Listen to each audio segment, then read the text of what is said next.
Jadi sebenarnya siapa yang tertembak di keributan halaman hotel? Sebelumnya flashback dulu. Maya adalah anak dari Pak Nadimin dan Bu Samsia. Ia pergi meninggalkan orang tuanya bermaksud mengadu nasib. Maya tak bicara pada orang tuanya perihal dirinya yang ternyata berangkat ke luar negeri 10 tahun yang lalu. Maya lewat penyalur tenaga kerja Indonesia 10 tahun yang lalu telah diberangkatkan ke negeri Gajah Putih, atau itu adalah sebutan untuk negara Thailand. Ia bekerja hingga akhirnya dipersunting oleh salah satu pengusaha kaya di Thailand. Lalu kenapa ia kembali? Bagaimana dengan alasan bahwa ia sengaja dijadikan pelayan di negeri tersebut? Ya, betul. Seiring berjalannya waktu, pria yang saat itu sudah selama 3 bulan mempersuntingnya ternyata malah menjadikannya sebagai seorang pelayan di rumah. Maya tak mendapatkan perlakuan yang baik. Dan usut punya usut, suami Maya adalah seorang pengusaha sekaligus Maya pun kerap kali dijadikan sebagai wanita santapan pria hidung belang. Lalu sekarang, beberapa hari yang lalu, ia berhasil lari dari rumah tersebut secara diam-diam, membawa uang dan senjata api ilegal milik suaminya. Seringkali ia mencoba kabur, berkali-kali gagal. Beberapa hari kabur lewat jalur laut. Akhirnya dia sampai di tanah kelahiran. Ia bermaksud mencari orang tua yang dulu telah ia tinggalkan. Ia seperti menyesal dan ingin kembali berkumpul bersama keluarga. Maya adalah istri sah suami berkebangsaan Thailand itu secara agama dan hukum. Jadi status Maya masih jelas sebagai istri. Maya bermaksud bersembunyi di salah satu hotel. Padahal ia sama sekali tak menggunakan kartu kredit atau sejenisnya untuk bertransaksi dan pembayaran, supaya identitas tak bisa terlacak. Namun sayang, orang-orang suruhan suaminya telah sampai lebih dulu di negeri ini, hingga kedatangan Maya bisa terdeteksi berkat informasi yang disebar lewat sebuah pelabuhan. Karena sang suami mempunyai keyakinan kalau Maya memang kabur lewat jalur laut. Saat itu tibalah dia di sebuah hotel milik Aurel. Namun setiap langkahnya sejak awal ditemukan telah terdeteksi oleh si bodyguard suruhan suami. Hingga Maya masuk ke dalam hotel dan memutuskan sekedar singgah beberapa hari, berharap tak ada yang bisa menemukannya. Mengapa ia memilih hotel tersebut? Mungkin karena kebetulan, dan Maya berpikir identitas dirinya akan aman bila sembunyi di hotel mewah. Tak bisa sembarang orang masuk. Tapi memang para bodyguard suami Maya itu tidak gegabah dan tak bodoh. Mereka tahu peraturan hotel, harus bawa identitas dan tak bisa masuk bila tak ada keperluan selain menginap atau mengunjungi customer hotel. Saat itu, bodyguard suami Maya sudah berencana untuk masuk membawa Maya kembali. Mereka memperlihatkan identitas asli dan juga memesan kamar hotel untuk mendapatkan ID card juga akses keluar masuk hotel. Padahal itu hanya alasan mereka supaya bisa masuk ke dalam hotel dengan aman dan mudah.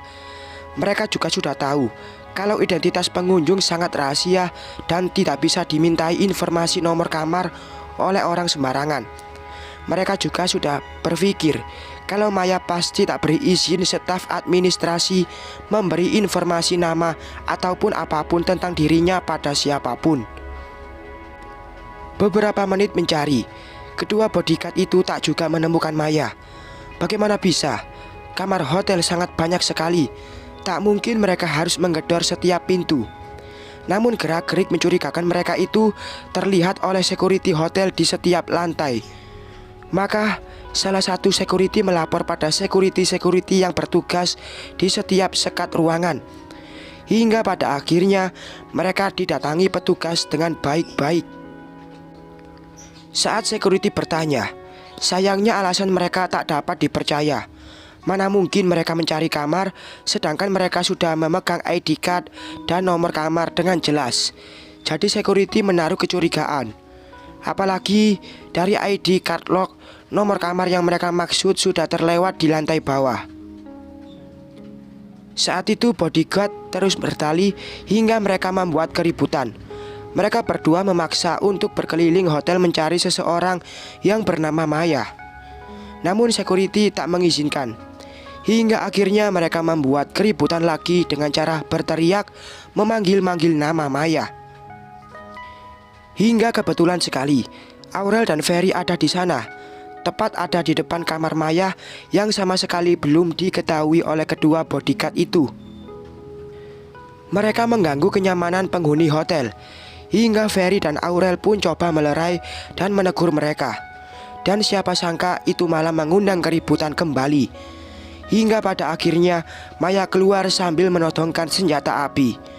Maya sudah tahu kalau yang datang adalah para bodyguard suruhan suaminya yang berteriak memanggil-manggil namanya. Singkat cerita, kegaduhan tersebut telah dilaporkan oleh Ferry kepada pihak kepolisian. Apalagi karena Maya membawa sebuah senjata api yang tak terdeteksi karena ia menyembunyikannya di tengah-tengah koper. Bagaimana detektor logam security tidak bisa mendeteksinya? Entah mengapa, saat itu juga Maya membawa tas bawaannya tanpa bellman hotel. Ia bawa sendiri dan menolak untuk dibantu dengan alasan saya bisa sendiri. Security yang bertugas di hari itu pun dipanggil dan mendapatkan hukuman. Bukan karena memasukkan dua bodyguard itu, karena sang bodyguard pun saat itu jelas-jelas memberikan identitas dan otomatis menjadi customer saat masuk ke dalam hotel dan memesan kamar. Kedua bodyguard itu tak membawa senjata tajam karena kalau mereka membawanya, security akan bisa mendeteksi dengan alat khusus. Mereka sudah berencana sejak awal membawa tas berisi beberapa pakaian supaya tidak dicurigai. Namun yang membuat security kena hukuman adalah saat mereka loloskan senjata api yang dibawa oleh Maya. Dan ternyata setelah diperiksa, alat pendeteksi logam masih berfungsi. Berarti saat itu yang terjadi adalah human error. Kebetulan yang bertugas saat itu security baru. Dan kini dua orang security kena lay off atau diberhentikan sementara. Atau bila harus pihak hotel akan langsung memecatnya. Saat itu pula pihak hotel langsung menyampaikan permintaan maaf pada seluruh customer atas ketidaknyamanan yang telah terjadi.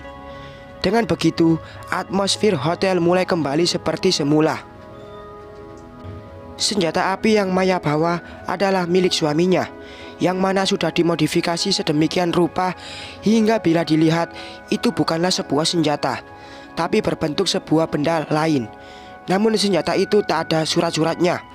Hingga polisi pun melepaskan Maya dengan alasan bodyguardnya lah yang akan menyakiti dirinya. Bodyguard itu datang membawa Maya kembali ke dunia kelam. Saat itu dua orang suruhan yang ditugaskan untuk membawa Maya sudah tertangkap dan masih menjalani proses pemeriksaan lebih lanjut. Demi keamanan, sementara senjata api milik Maya disita polisi. Maya dibebaskan. Tersisa beberapa anak buah suami Maya yang tersebar. Maka dari itu, mereka masih memantau hotel milik Aurel. Karena mereka yakin Maya akan kembali untuk membawa koper miliknya yang masih ditinggal di kamar hotel. Satu orang mendekat kala melihat Maya yang sudah kembali dan menemui Aurel di halaman hotel. Maya meminta Aurel segera memberitahu alamat orang tuanya di kota tersebut. Hingga pada akhirnya satu orang suruhan suami Maya itu mendekat dan mencoba menangkap Maya. Kebetulan saat itu security jaga berada di pintu masuk saja. Sedangkan posisi Aurel sedang nunggu di parkiran yang sudah agak jauh dari pintu masuk hotel. Saat itu Maya tertangkap. Aurel kaget dan kembali panik. Ia berteriak memanggil pihak keamanan. Dua orang security saat itu pun segera bergegas. Namun mereka tak bisa berbuat banyak. Maya dan orang asing itu bersitegang berebut senjata. Suasana menjadi tegang dan kembali rusuh. Aurel yang menyaksikan pun makin dibalut ketegangan. Para penghuni hotel yang melihat pun tak bisa berbuat apa-apa. Namun security langsung memutuskan memanggil kembali pihak yang berwajib. Orang yang melihat menjerit ketakutan melihat dua orang saling berebut senjata. Polisi yang dipanggil belum datang. Ferry akhirnya sampai dan memarkir mobil. Ia melihat kejadian itu dengan amat kaget. Hingga pada akhirnya senjata di genggaman kedua orang itu melepaskan peluru tanpa sengaja. Tepat saat Ferry baru saja keluar dari mobil bermaksud menyerang kedua orang yang sedang berebut itu. Dek, dek. Peluru itu mengenai tubuh seseorang yang berada tak jauh dari posisi. Duar! Semuanya kaget. Sebuah peluru malah mengenai tubuh Aurel, tepat di bagian dada. Maya terkejut hingga netranya membelalak. Ah! Aurel kesakitan. Ia masih berdiri. Suasana hening setelah suara tembakan terdengar. Rel! Ferry berteriak sambil berlari sekuat tenaga. Semua mata tertuju pada Aurel. Semua orang menjerit. Maya dan satu anak buah suaminya itu pun kaget. Rel! Aurel masih merasakan sakit. Wajahnya meringis. Masih sadar dan makin panik saat ia bagian dada, tangan yang berlumuran. Kini Aurel perlahan terkulai lemas dan jatuh. Ferry segera datang hingga ia jatuh di pelukan Ferry. Rel! Ferry berteriak histeris. Aurel masih membuka matanya, namun perlahan-lahan mulai menutup dan Aurel tak sadarkan diri. Tes. Air mata Ferry menetes. Cepat panggil ambulan, Ferry berteriak. Security langsung sigap memanggil ambulan. Polisi telah datang. Dan di tengah kepanikan, Maya juga seorang bodyguard itu segera ditangkap oleh security. Maya masih kaget dan panik, pun dengan pria suruhan suami Maya itu. Aurel tak sadarkan diri. Merah terus keluar dari tubuh Aurel. Ferry menangis dan terus membangunkan wanita yang dicintainya itu. Suasana hening dan haru. Hanya ada tangisan Ferry dan isakan haru dari para pengunjung hotel dan penghuni sekitar melihat kejadian. Staf hotel berhamburan dan kini telah melihat atasan mereka yang sebentar lagi akan menikah itu tertembak oleh peluru senjata api. Maya dan anak buah suaminya kembali ditangkap polisi. Semua orang yang melihat masih meringis mengibah. Pun dari mereka yang menangis melihat pasangan yang terkena musibah itu. Ferry angkat Aurel. Ia segera berniat membawanya ke mobil, namun ambulan pun telah datang. Aurel kini dimasukkan ke dalam mobil ambulan itu dan langsung ditangani. Denyut nadi Aurel masih terdeteksi walaupun makin melemah. Ferry masih menangis histeris dan ikut masuk ke dalam mobil ambulan. Bersambung.